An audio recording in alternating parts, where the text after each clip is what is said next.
Starting scene में हमें Mars में एक लैब दिखाई जाती है उन्हीं साइंटिस्ट की जो एक्सपेरिमेंट करने मार्स की तरफ गए थे। वो काफ़ी घबराए हुए होते हैं और इधर उधर भाग रहे होते हैं जैसे कोई इनके पीछे लगा हो। अब हम उन साइंटिस्ट में फ़ीमेल और फीमेल दोनों थे। सबको अपनी जान की परवाह होती है क्योंकि जो क्रिएचर इनके पीछे होता है वो इन्हें मारने के लिए आ रहा होता है। और पता नहीं क्यों उनमें से एक फ़ीमेल साइंटिस्ट को देखते हैं जो अपनी जान बचाने के लिए इधर उधर भाग रही होती है, लेकिन पैनिक होकर नीचे गिर जाती है।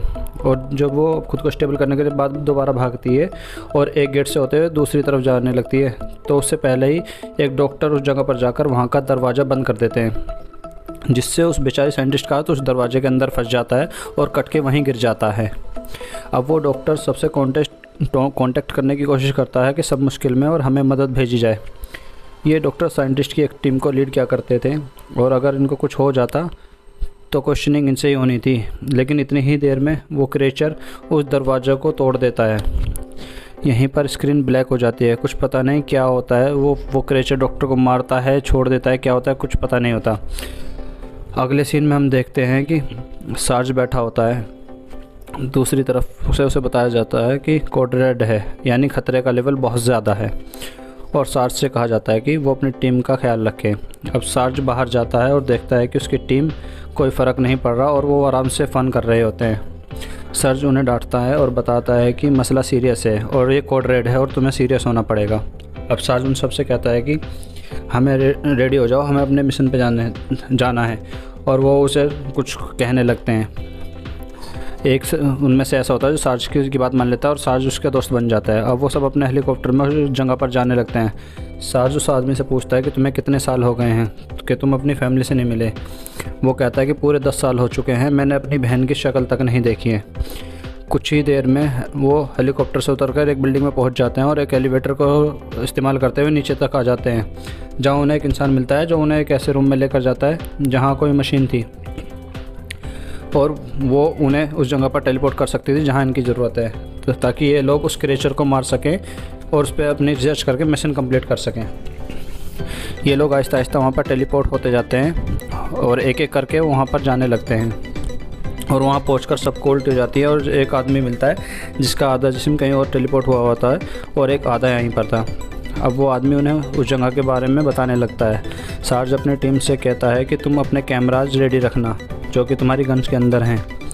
वो लोग इसे चेक करते हैं और सार्ज एक आदमी से कहता है कि यहाँ के हम अंदर जा रहे हैं और तुम यहीं पर रुकोगे ताकि कोई भी अंदर ना आ सके, और याद रहें मेरी टीम से कोई बाहर भागना चाहे तो उसे गोली मार देना।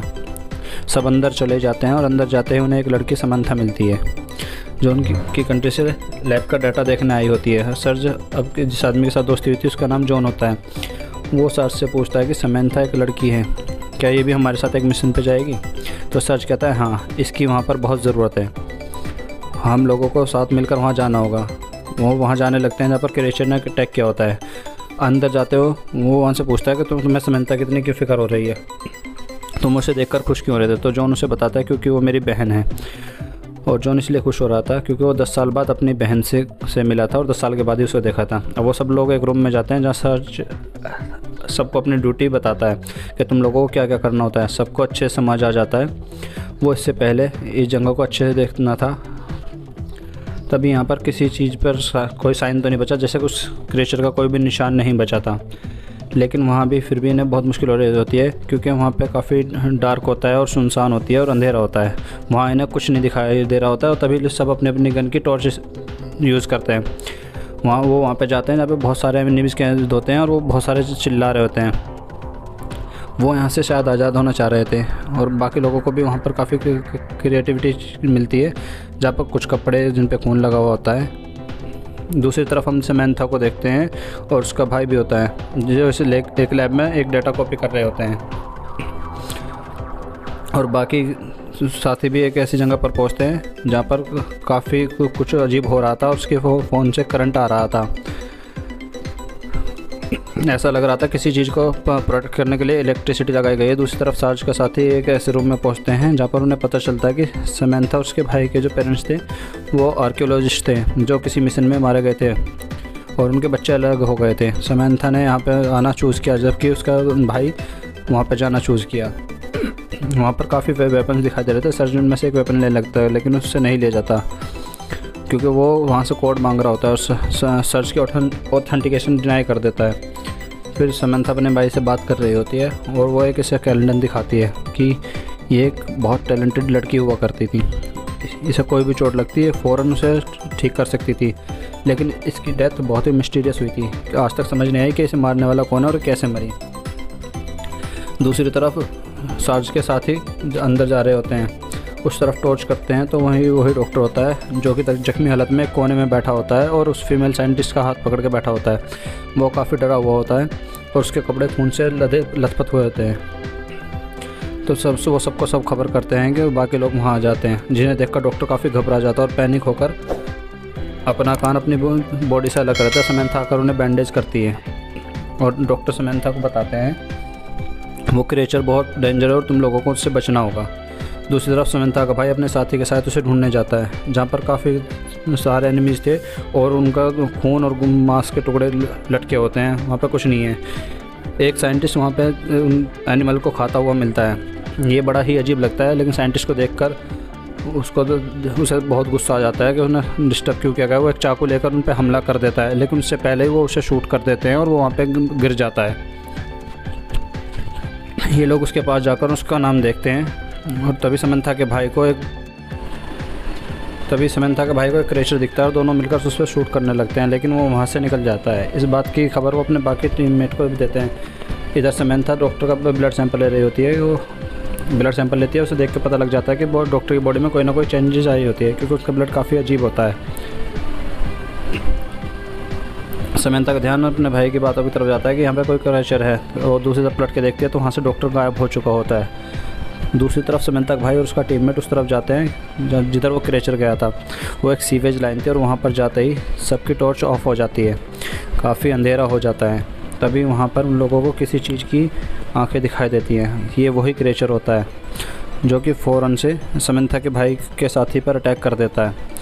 उसके ऊपर आकर उसके गिराकर उसके कई जगह से उसको काट लेता है। जॉन उसे बदला लेता है और उस पर फायरिंग शुरू कर देता है और वो वहीं पर मर जाता है। वहाँ पर बाकी लोग भागते हुए आते हैं और जॉन के साथी की बॉडी को उठाकर लैब के अंदर ले आते हैं ताकि उसे देख सकें कि उसको हुआ क्या है। उसका काफ़ी ब्लड लॉस हो चुका है और जगह जगह से उसे काट चुका होता है, लेकिन वो वहाँ पर आने के बाद बचा नहीं पाते और वो मर जाता है।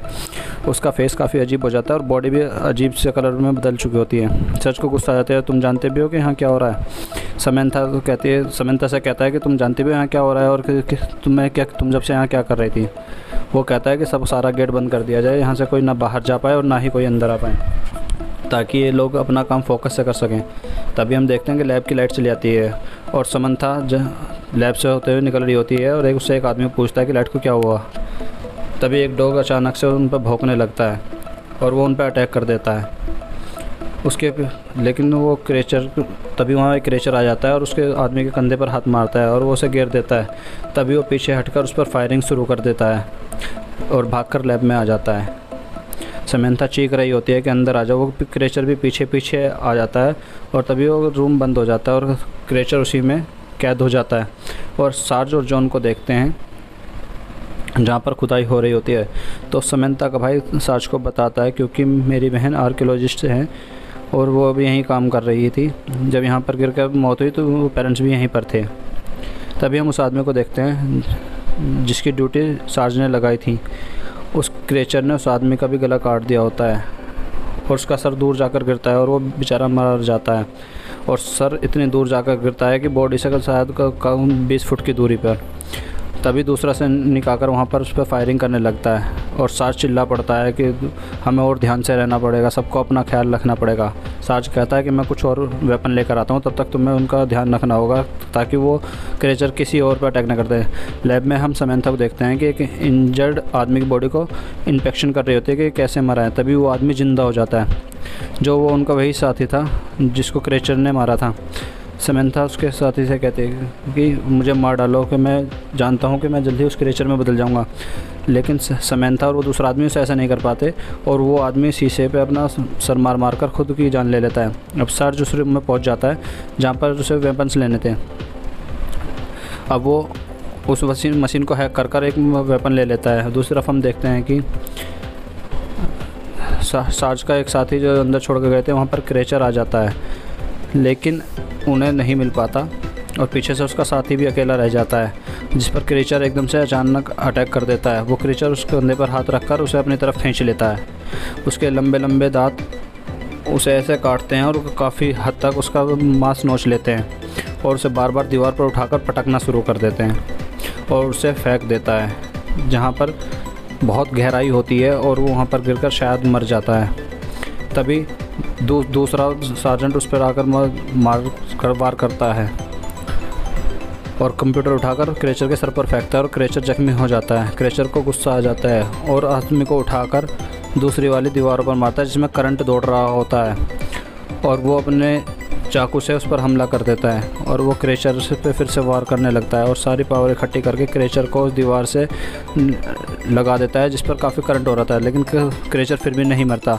वो आदमी चैन से ऊपर चढ़ने की कोशिश करता है, लेकिन वो क्रेचर उस चैन को खींच लेता है और नीचे गिराकर उसे मार देता है। दूसरी तरफ हम उस आदमी को देखते हैं जो अपनी टीम को मैसेज देता है कि हमारा एक साथी मिसिंग है। तभी वो क्रेचर उसके मुंह पर हाथ रखता है और उसे ऊपर उठाकर नीचे फेंक देता है। वहाँ पर सार्ज और उसकी टीम आ जाती है और सारे अचानक से शूट करने लगते हैं, जिससे वो क्रेचर मारा तो जाता है, लेकिन लैब में भी काफ़ी नुकसान होता है और उनके साथी भी मारे गए हैं। वो उनको उठाकर अपने साथ लैब में लेकर आए हैं और बहुत दुखी होते हैं और जानते हैं कि क्रेचर मर नहीं रहा, बल्कि अपने वॉन्ड्स को हील कर रहा है और वापस ज़रूर आएगा। तभी उस डॉक्टर को देखते हैं जिसकी हालत काफ़ी अजीब हो रही थी। उसे देखने में भी बहुत काफ़ी गंदा लग रहा था। सार्ज उसके मुंह में शूट कर देता है।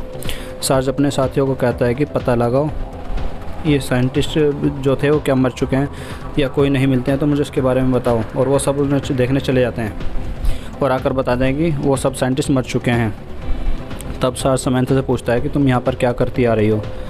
मैंने पहले भी तुमसे पूछा है कि इन एक्सपेरिमेंट की क्या ज़रूरत थी और क्या कर रहे हो। समंथा बताती है कि बहुत पहले जिस आदमी पर हमने एक्सपेरिमेंट किया था वो एक क्रिमिनल था और उसे काफ़ी सारी दवाइयाँ दी गई थी। हमें उसकी बॉडी में कुछ इंजेक्ट किया था जिसकी बॉडी उस बदलने लगी थी। लेकिन वहाँ सार्ज को पता चलता है कि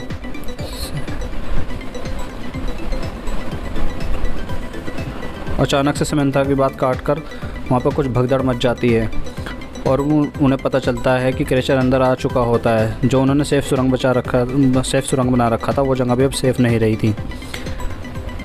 अब जॉन समंथा से मिलता है और वो उसे बताते हैं कि एक क्रेचर चूज़ करता है कि किसको इन्फेक्ट करना है और वो अब इधर टेलीपोर्ट हो चुका है और वो शायद अब इधर ही आ रहा है। सार्ज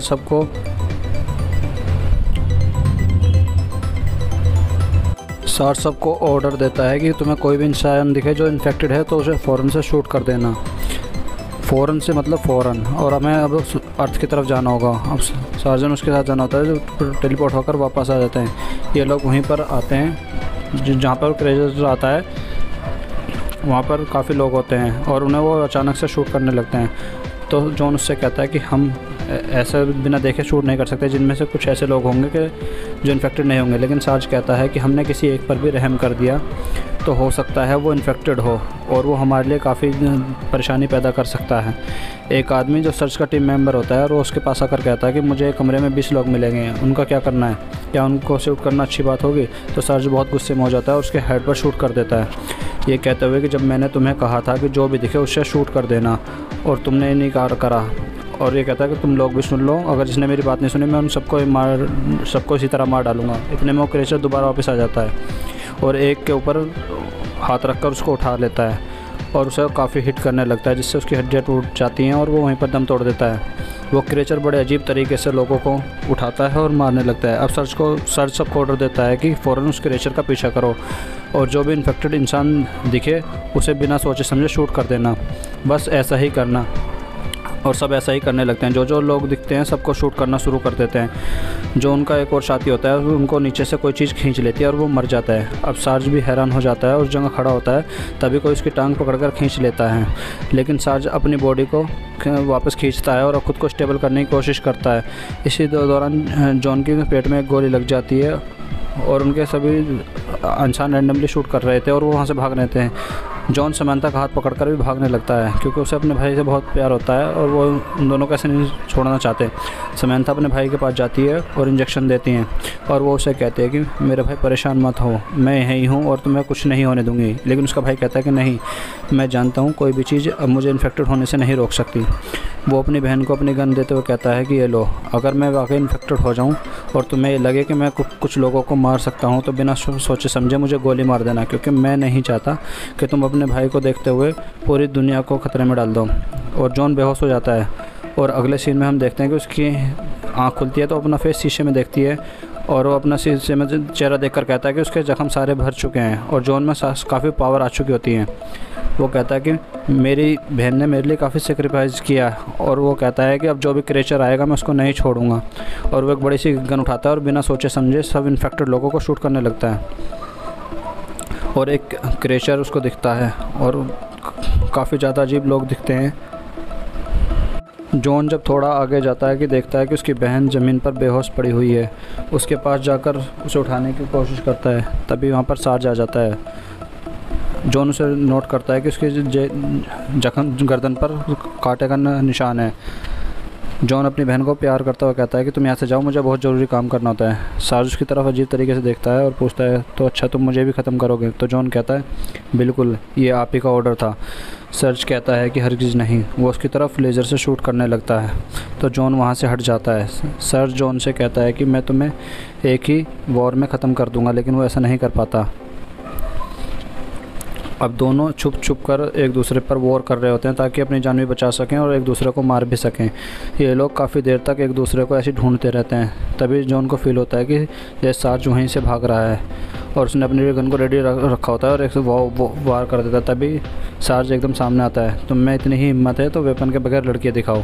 वो अपनी गन नीचे फेंक देता है और ये देखते हुए जॉन भी अपनी गन नीचे फेंक देता है और अब दोनों में लड़ाई होने लगती है। वो एक दूसरे से लड़ रहे होते हैं, हालात घूसे और उठाकर एक दूसरे को पटक रहे होते हैं। तभी सर्ज को जॉन उठाकर फेंक देता है और जॉन उसको उठाकर फेंकने लगता है और सर्ज जॉन को, और दोनों एक दूसरे से काफ़ी लड़ रहे होते हैं और एक दूसरे को उठाकर पटक रहे होते हैं। सर्ज ऊपर जाता है और उसे पकड़ लेता है और उसे मारने ही वाला होता है कि तभी जॉन उसे पकड़कर उसका हाथ बांध देता है और उस पर अटैक शुरू कर देता है और उसके सर को ज़ोर से दबाने लगता है, जिससे उसकी सांस बंद होने लगती है और वो ग्रिल चुभ रही होती है। सर्ज अपनी पावर को इकट्ठा करता है और एक झटके से अपने आप को छुड़ा लेता है और जॉन पीछे दूर जाकर गिरता है। सर्ज इतना ज़्यादा पावरफुल होता है कि वो वहाँ से खड़ा होता है और उस लोहे को अपने हाथ पर लपेटने लगता है और ऐसा लगता है कि उसका पूरा हाथ ही स्टील का हो गया है। और वो जॉन के हाथ पर पंच करता है और उसे उठाकर दूर फेंकने लगता है। जॉन उसे आकर कमर से पकड़ता है, लेकिन सार्ज उसे पीछे से मार ही जा रहा होता है और जॉन उसे उठाकर घुमाकर दीवार पर फेंक मारता है और उसके हाथ पर वो रोड निकालने की कोशिश करता है, लेकिन सार्ज उसे पीछे निकालकर उसे काफ़ी ज़ोर से प्रेस करता है और एक पीछे से कोहनी में उसके मुंह पर मारता है और उसके हाथ में से वो रोड उसके हाथ में पार कर देता है और ऐसा प्रेस करता रहता है ताकि वो उसके मुंह के अंदर पार हो जाएं। और दोनों एक दूसरे लड़ रहे होते हैं क्योंकि सार्ज इतनी ज़्यादा ताकतवर हो रहा था क्योंकि उसको क्रेचर ने बाइट किया था और उसमें क्रेचर की पावर आने लगी थी। अब उसकी आवाज़ से भी महसूस होने लगा था कि उसमें क्रेचर हो गई थी। जॉन को उसके मारना बहुत ज़रूरी हो गया होता है। जॉन रोड को मोड़ देता है और उसको पीछे मोड़ देता है और पास ही एक मशीन होती है जिसको यूज़ करते हुए एक पावर जनरेट करता है और उसे पुश करके सार्ज को कहीं और टेलीपोर्ट कर देता है और जॉन सक्सेसफुल हो जाता है। और साथ ही एक इंटरेस्टिंग काम करता है, वो एक बम उठाकर उसको टेलीपोर्टर के अंदर फेंक देता है, जिससे वो सार्ज के पास जाकर विस्फोट हो जाता है और सार्ज भी वहाँ पे मर जाता है। जॉन को देखते हैं जो अपनी बहन समंथा को